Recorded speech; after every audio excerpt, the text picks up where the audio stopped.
Assalamualaikum warahmatullahi wabarakatuh. Perkenalkan, nama saya Syamsiani dengan Handbook A1 Q1 19/016 dari jurusan Bimbingan dan Konseling Fakultas Keguruan dan Ilmu Pendidikan Universitas Haluoleo Kendari. Sini saya akan menjelaskan mengenai aplikasi instrumentasi untuk mendukung penyelenggaraan layanan kegiatan dalam BK. Baik, langsung saja pengertian aplikasi instrumentasi. Menurut Priyotno dalam ANTI 1999, aplikasi instrumentasi adalah kegiatan yang menggunakan instrumen untuk mengungkapkan kondisi sesuatu yang mana bertujuan untuk memperoleh data hasil pengukuran terhadap kondisi tertentu klien. Secara umum, aplikasi instrumentasi dapat diartikan sebagai alat yang digunakan untuk mengumpulkan data dan keterangan tentang diri klien, baik individu ataupun kelompok, dengan menggunakan instrumen tes ataupun non-tes. Yang kedua yaitu tujuan dan fungsi aplikasi instrumentasi. Terbagi menjadi 1. Tujuan aplikasi instrumentasi. Tujuan umum aplikasi instrumentasi adalah diperolehnya data hasil pengukuran terhadap kondisi tertentu klien. Kemudian, data ini digunakan sebagai bahan pertimbangan untuk penyelenggaraan layanan konseling dan menjadi isi dari layanan yang dimaksudkan. Dengan menggunakan data tersebut, penyelenggaraan layanan konseling terhadap klien akan lebih efektif dan efisien. Kemudian, lanjut fungsi aplikasi instrumentasi. Fungsi aplikasi instrumentasi terbagi menjadi 3 fungsi, yaitu 1. Fungsi pemahaman. Fungsi pemahaman adalah salah satu fungsi bimbingan konseling yang bertugas untuk melakukan pemahaman tentang diri klien serta permasalahannya oleh klien itu sendiri dan oleh pihak-pihak yang akan membantu klien, serta pemahaman tentang lingkungan klien oleh klien itu sendiri. Yang kedua yaitu fungsi pencegahan. Fungsi pencegahan adalah fungsi yang berupaya mempengaruhi dengan cara yang positif dan bijaksana untuk mencegah klien mendapatkan kesulitan yang menimbulkan kerugian diri bagi klien. Kemudian fungsi yang terakhir yaitu fungsi pengentasan. Fungsi pengentasan adalah fungsi dalam bimbingan konseling yang berupaya membantu klien untuk keluar dari permasalahan yang dihadapinya melalui serangkaian proses konseling yang dilakukan oleh konselor. Kemudian lanjut yaitu materi aplikasi instrumentasi. Materi yang hendak diungkapkan melalui instrumen atau alat ukur aplikasi instrumentasi terbagi menjadi 2 macam, yaitu 1. Materi umum aplikasi instrumentasi.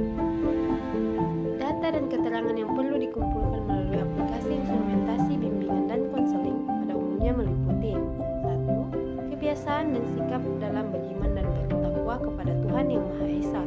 Yang kedua, kondisi mental dan fisik siswa, pengenalan terhadap diri sendiri.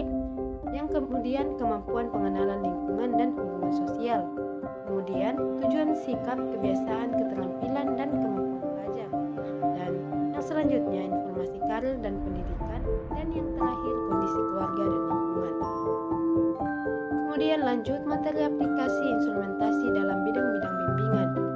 1. Aplikasi instrumentasi dalam bimbingan pribadi. Aplikasi instrumentasi dalam bimbingan pribadi meliputi kegiatan pengungkapan dan pengumpulan data dan keterangan yang berkenaan dengan karakteristik dan kondisi pribadi siswa, yaitu tentang 1. Kebiasaan dan sikap dalam beriman dan bertakwa kepada Tuhan Yang Maha Esa. Yang kedua, pengenalan penerimaan, perubahan, pertumbuhan, dan perkembangan fisik dan psikis yang terjadi pada diri sendiri. Kemudian yang ketiga, pengenalan tentang kekuatan diri seperti tingkat kecerdasan, bakat, dan minat, serta penyaluran dan pengembangannya. Kemudian yang keempat, pengenalan tentang kelemahan diri sendiri dan upaya penanggulangannya. Yang kemudian yang kelima, kemampuan mengambil keputusan dan pengarahan diri sendiri. Kemudian yang keenam, perencanaan dan penyelenggaraan hidup sehat. Lanjut aplikasi instrumentasi dalam bimbingan sosial. Aplikasi instrumentasi dalam bidang bimbingan sosial meliputi kegiatan atau pengungkapan dan pengumpulan data dan keterangan berkenaan dengan kemampuan dan kondisi hubungan sosial siswa yang yaitu tentang 1. Kemampuan menerima dan menyampaikan pendapat secara logis, efektif, dan produktif. Kemudian kemampuan bertingkah laku dan berhubungan sosial di rumah, sekolah, dan masyarakat. Tinggi tata krama, norma dan nilai agama, adat istiadat dan kebiasaan yang berlaku. Kemudian hubungan dengan teman sebaya, sekolah, dan masyarakat. Yang selanjutnya pemahaman dan pelaksanaan disiplin dan peraturan sekolah. Kemudian yang terakhir pengenalan, perencanaan, dan pengamalan pola hidup sederhana yang sehat dan bergotong royong. Kemudian yang terakhir aplikasi instrumentasi dalam bimbingan belajar. Aplikasi instrumentasi dalam bidang bimbingan belajar meliputi kegiatan pengungkapan data dan keterangan yang berhubungan dengan kemampuan dan kegiatan belajar siswa, yaitu tentang 1. Dan 2. Sikap dan kebiasaan belajar.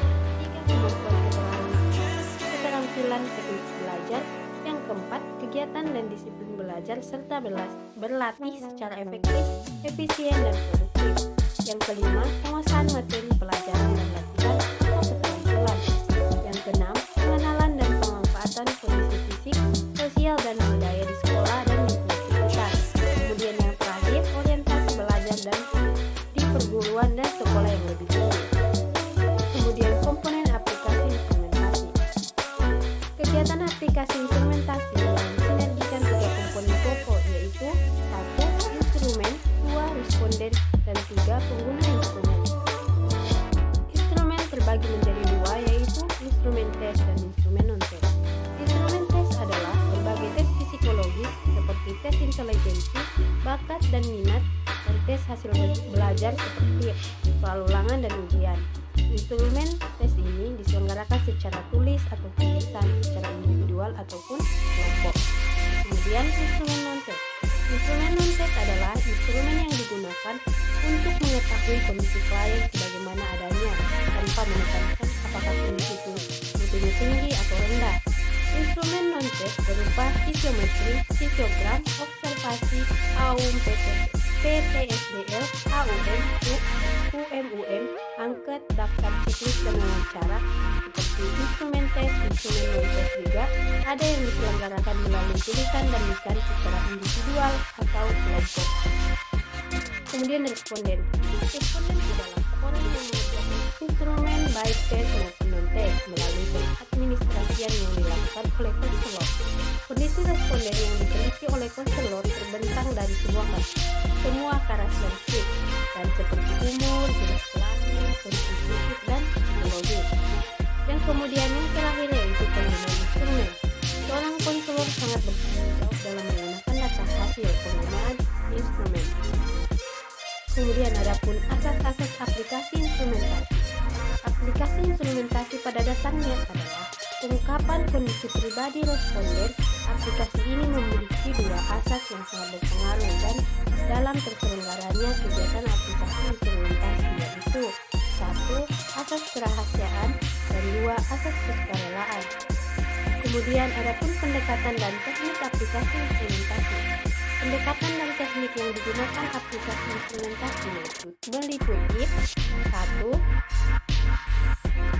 Penyampaian instrumen dan responden, dan yang kedua pengadministrasian instrumen, pengolahan dan pemaknaan jawaban responden, dan penyampaian hasil aplikasi instrumen. Penggunaan hasil aplikasi instrumentasi. Penggunaan hasil aplikasi instrumentasi terbagi menjadi 1. Perencanaan program konseling, 2. Penetapan peserta layanan, 3. Hasil instrumentasi sebagai isi layanan, yang keempat hasil instrumentasi dan tindak lanjut, yang kelima hasil instrumental dan upaya pembangunan. Kemudian materi yang terakhir yaitu operasionalisasi kegiatan aplikasi instrumentasi. 1. Perencanaan, 2. Pelaksanaan. Perencanaan meliputi 1. Menetapkan objek yang akan diukur atau diungkapkan. Yang kedua, menetapkan subjek yang akan menjalani pengukuran. Yang ketiga, menetapkan atau menyusun instrumen sesuai dengan objek yang akan diukur atau diungkapkan. Yang kemudian yang keempat, menetapkan prosedur pengukuran atau pengungkapan. Yang kelima, menetapkan fasilitas, dan yang terakhir menyiapkan kelengkapan administrasi. Adapun pelaksanaan, yang pertama mengkomunikasikan rencana pelaksanaan aplikasi instrumental kepada pihak terkait. Kemudian yang kedua, mengorganisasikan kegiatan instrumentasi. Yang ketiga, mengadministrasikan instrumentasi. Dan yang kelima, mengolah jawaban responden. Yang keenam, menafsirkan hasil instrumen. Dan yang terakhir, menetapkan arah penggunaan hasil instrumentasi. Itu saja yang sempat saya sampaikan. Kurang lebihnya mohon dimaafkan. Wassalamualaikum warahmatullahi wabarakatuh.